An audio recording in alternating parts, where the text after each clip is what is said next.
출애굽하여서 이제 가나안을 향해 가는 이스라엘 백성들의 여정 가운데 어쩌면 시간적으로 보면 서두에 해당되는 그런 부분입니다.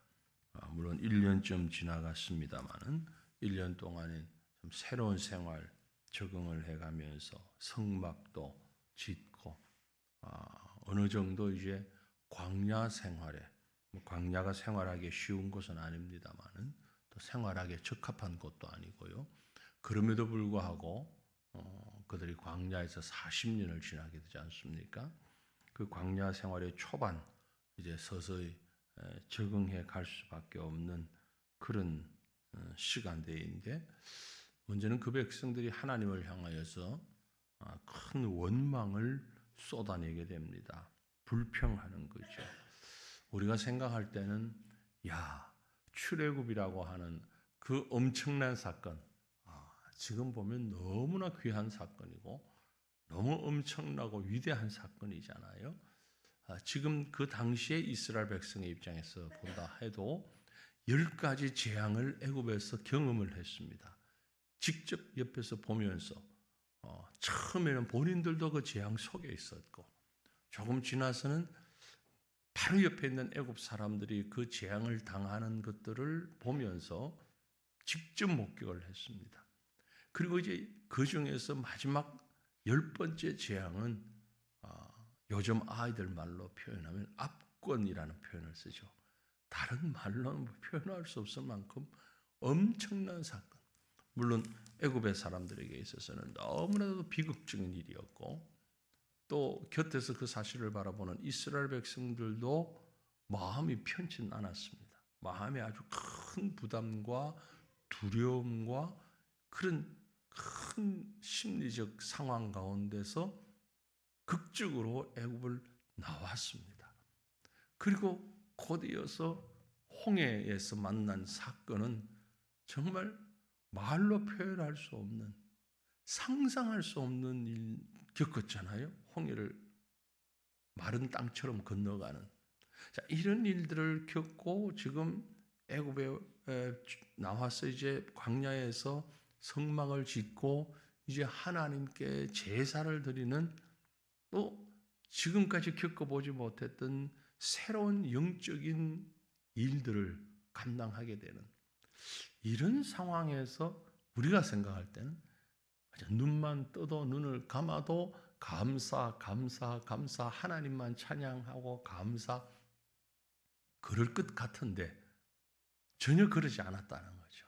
약간의 시간이 지난 다음에 이스라엘 백성들은 감사가 아닌 불평이 터져 나오기 시작했다라는 겁니다. 제가 10장의 마지막 부분 33절로 36절 말씀을 읽은 이유가 그 말씀이 이제 이 이스라엘 백성이 광야를 지나가면서 또 하나님이 친히 모던한 내비게이션이 되셔가지고 그 백성을 지금 인도하셨다는 얘기거든요. 3일 길을 먼저 여호와의 언약 궤가 3일 길을 먼저 가서 그 백성들이 쉴 곳을 찾았고 그 모든 백성들을 인도하는 것이 구름 기둥으로 그렇게 또 불 기둥으로 인도하는 그 하나님의 모습을 생각하면 우리가 지금 말로만 해도 감격스럽잖아요. 그런데 걔들은 불평하고 불만을 털어놓았을까? 1차적인 이유는 거기 보면 10장 33절에 3일 길을 떠났다라고 표현했잖아요. 그러니까 언약궤가 먼저 가고 그 백성이 뒤를 따르는데 3일 주야를 행군하며 나아갔던 것으로 보입니다. 행군밖에는 다른 방법이 없으니까요. 생각해 봅시다. 3일 아니 이틀 혹은 밤에는 자고 낮에만 갔다 온 손 치더라도 3일을 계속 걸었다. 물건 보따리 짐도 들고 아이들도 데리고 가축도 데리고 사실 피곤하죠. 힘들죠. 이틀 전에 3일 전에 무슨 일이 있었던 관계없이 몸이 피곤할 수밖에 없습니다. 그랬더니 이 백성이 그만 그 피곤함 때문에 불평하고 원망했다라고 보여지는 겁니다.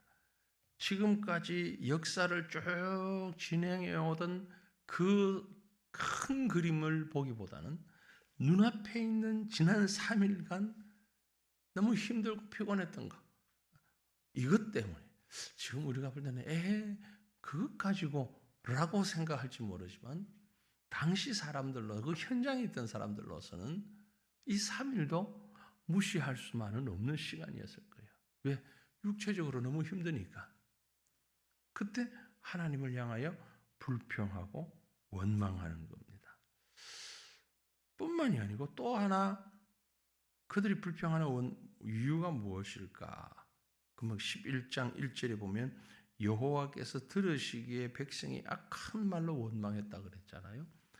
여호와가 들으시기에 백성이 악한 말로 원망했다는 얘기는 서로 그 백성들 안에 이런저런 말들을 주고받으면서 원망했다. 1차적인 원망, 어쩌면 지금 출애굽 이후에 나오는 1차적인 원망, 홍해 사건 말고요. 홍해를 건넌 이후에 1차적인 원망이라고 본다면 여기에 원망한 사람들의 대다수가 누구일까? 물론 알 수는 없습니다. 분명하게 이름이 나와 있거나 종족이 나와 있거나 그러지는 않습니다.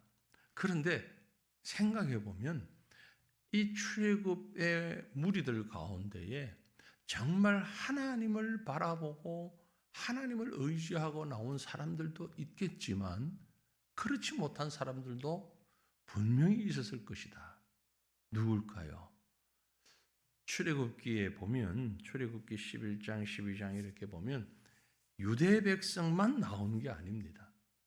그 속에 이스라엘 백성들과 함께 있던 사람들, 우리가 의감으로 조금 그렇지만 출애굽기 11장 4절에 보면 잡족이라고 표현이 되어 있어요. 잡족, 다른 민족 그런 얘기입니다. 그 중에는 아마 애굽 사람도 있었을 것이라고 보여져요. 가장 많은 사람이 애굽 사람 아닐까. 이스라엘 사람들과 노예 주인 관계에 있음에도 불구하고 그럼에도 불구하고 아주 인간적으로 가까이 지냈던 사람들이 분명히 있었을 거란 얘기죠. 그리고 그들이 10가지의 재앙을 이렇게 곁에서 보면서 야, 이건 대단하다. 그리고 이스라엘 백성이 나갈 때 함께 나왔던 사람이 분명히 있었을 것이다.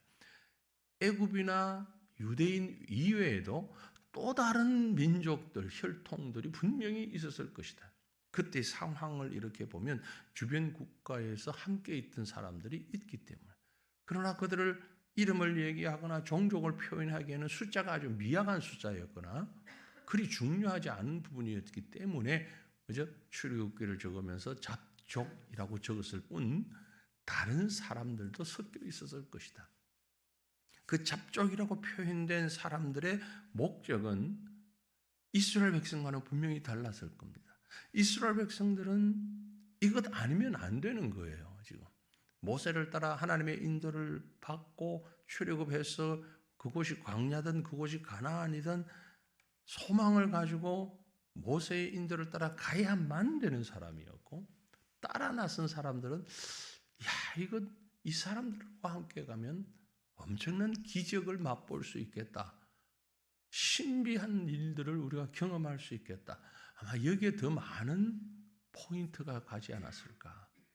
결국 그들은 자신들이 원하고 생각했던 그 아주 멋지고 미러클한 기적적인 이런 삶을 기대했었는데 이게 아니라 3일 동안 밤낮을 행군해야 하고 너무 피곤하단 말이에요. 우리가 여기를 왜 따라왔지? 이게 뭐하는 짓이지? 이런 불평이 적어도 이스라엘 백성들보다는 먼저 나오기 시작하지 않았을까. 결국 오늘 민수기 11장 1절에 백성이 악한 말로 원망했다라고 했을 때 그곳에는 크게 여러 가지 이유들이 있을 수 있지만 감사하지 않고 불평했던 것이 3일 동안 행군으로 인한 육체적인 곤고함, 그리고 기대했던 인간적이고 세상적인 기적적인 삶을 바로 보지 못하는 이런 불만, 이런 것들이 섞여서 하나님을 향하여 불평하고 있는 모습을 볼 수 있습니다. 지금 우리는 어떻습니까? 우리가 하나님을 바라보고 따르는, 주의 말씀 붙잡고 십자가를 바라보고 따르는 목적이 무엇입니까? 혹 우리의 그 목적 잘못되었다면, 목표 설정이 잘못되었다면 우리는 누구보다도 먼저 불평하고 원망하고 하나님을 거부할 수 있는 그런 위험에 빠질 수 있다는 사실을 분명히 여기서 체크해야 합니다. 점검해야 합니다. 내가 신앙생활하는 이유가 뭔가? 육체적인 만족인가? 풍요인가? 나의 신앙의 목적이 무엇인가를 다시 한번 생각했으면 좋겠어요. 그러한 백성들에게 하나님께서는 어떻게 대응하셨는가를 보면 11장 1절 여호와께서 들으시기에 백성이 악한 말로 원망하며 여호와께서 들으시고 진노하사 여호와의 불을 그들 중에 붙여서 진영 끝을 사르게 하셨다. 불을 붙여 그들을 사르게 하셨다. 왜 불을 붙였을까요? 물론 3절에 보면 모세의 기도에 의해서 2절에 모세가 여호와께 기도하니 불이 꺼졌더라. 그래서 그곳 이름을 다베라라고 불렀다. 하나의 해프닝이라면 좀 그렇지만 하나의 사건으로 지나가긴 합니다. 이 일이 뭐 크게 이 백성들을 괴롭히거나 힘들게 하거나 하진 않습니다. 하지만 분명한 메시지가 있다라는 거죠. 왜 하나님께서 그 악한 말로 하나님을 원망하는 자들에게 불을 내리셨을까? 여기서 우리는 불이라는 상황을 생각하면 창세기 7장의 홍수 사건을 기억하지 않을 수 없습니다. 이 땅에 사람들이 편만해질 때, 많아질 때 그들이 범죄하고 죄악으로 인하여서 하나님께서 물로 심판하셨잖아요. 그 물 심판이 끝난 다음에 노아에게 무엇이라고 말씀하셨습니까? 다시는 내가 물로 심판하지 않겠다. 그럼 하나님이 심판을 아예 포기하셨다는 말인가? 그건 아니죠. 하나님이 심판하십니다. 죄에 대해서는 심판하십니다. 이젠 뭘로 심판하신다고요? 불 가지고 심판하신다 그랬잖아요. 그래서 저는 이 하나님께서 광야 생활의 초두에 이스라엘 백성들의 원망을 들으시고 진노하시며 불을 그들 가운데 내리셨다는 말씀을 어디로 연결시켜서 생각해 보는 거 하니까 성경 끝부분에 요한계시록이에요. 요한계시록의 20장, 우리의 마지막 심판을 말씀하는 요한계시록 20장 한번 보시죠. 여러분 성경자에서 계시록 신약성경 맨 끝부분입니다. 요한계시록 20장 7절부터 10절의 말씀을 보시면요. 요한계시록 20장 7, 8, 9, 10절 말씀을 우리 함께 읽어보겠습니다. 천년이 참에 사탄이 그 옥에서 놓여 나와서 땅의 사방 백성 곧 곡과 마곡을 미혹하고 모아 싸움을 붙이리니 그 수가 바다의 모래 같으리라. 그들이 지면에 널리 퍼져 성도들의 진과 사랑하시는 성을 두르매 하늘에서 불이 내려와 그들을 태워버리고 또 그들을 미혹하는 마귀가 불과 유황못에 던져지니 거기는 그 짐승과 거짓 선지자도 있어 세세토록 밤낮 괴로움을 받으리라. 아멘. 자, 마지막 심판의 모습입니다. 그 마지막 심판은 불심판이죠. 불로 심판은. 그 불을 내려서 심판하시는 모습이 오늘 우리가 읽은 민수기 11장 1절에 불을 그 백성들에게 내리시는 장면, 그리고 불을 바로 모세의 기도 이후에 거두셨지만 그 불을 백성들에게 내리시는 장면이 하나님이 사랑하시는 자지만 그 자녀들이지만 죄는 결코 용납하지 아니하시고 심판하신다는 거죠. 죄는 심판하신다.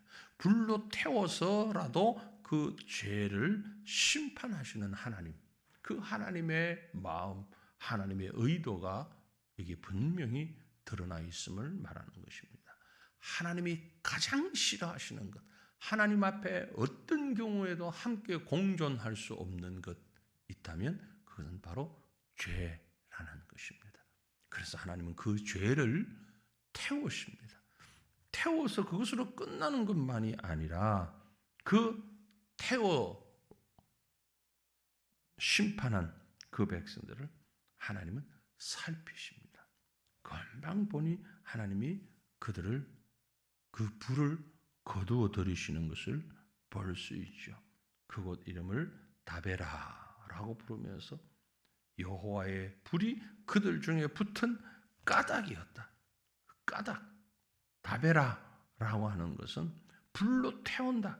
죄는 불로 태운다. 그러나 하나님은 자기 백성을 보호하신다. 이런 의미를 가졌더라라는 것입니다.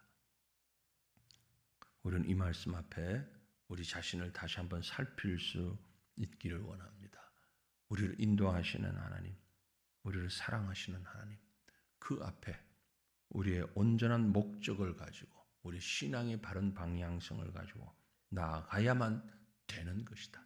그러지 아니하고 우리 속에 죄악이 가득할 때는 하나님은 반드시 정말 사랑하시는 자녀일지라도 죄에 대해서는 심판하시는 하나님이시다. 그리고 그 백성을 바르게 또한 인도하시고 살리시는 하나님이시다. 그 하나님을 다시 한번 우리 가슴에 새기면서 그 하나님과 동행하는 믿음의 삶을 살아가는 우리의 신앙의 길이 되게 하옵소서. 기도하는 이 새벽 저와 여러분 될 수 있기를 간절히 바랍니다. 기도합니다. 거룩하신 하나님 우리 아버지, 주님의 은혜며 주님의 사랑입니다. 주님의 능력입니다. 우리를 죄악 가운데서 구원하시고 하나님 백성 삼으시고 하나님이 기뻐하시는 하나님의 목적대로 살아갈 수 있도록 우리의 삶의 여정을 인도하시는 하나님 감사합니다. 그러나 우리의 삶의 과정 속에서 육체적으로 곤고할 때에 또 육체에 우리가 원하는 그 욕망이 채워지지 아니할 때 너무나도 쉽게 하나님을 향하여 감사보다는 원망하는, 진노하는 어리석음을 하나님 긍휼히 여겨 주시옵소서. 우리 속의 모든 탐욕이 사라지게 하옵소서. 주님, 간절히 빌고 원합니다. 우리가 이곳에 있음이, 우리가 하나님과 함께함이 목적이 무엇인가를 돌아볼 때에 곧 우리 영혼의 구원과 하나님 나라에 이르게 하시는 그 주님의 손길을 따라가는 것이 우리의 삶의 과정인 것을 기억하게 하시고 오직 그 여호와 하나님 바라보고 나아가는 우리가 되게 하옵소서. 오늘도 이 땅에서 살아가면서 수많은 죄악과 더불어 살지만 그 죄에 융합되지 않는 자가 되게 하여 주시고 죄와 구별되어서 하나님 백성으로 부끄럽지 않은 성결한 삶을 살아갈 수 있는 이 하루가 될 수 있도록 우리를 주의 장중에 품어 주시옵소서. 감사를 드리오며 귀하신 우리 구주 예수님 이름으로 기도 올리옵나이다. 아멘. 하늘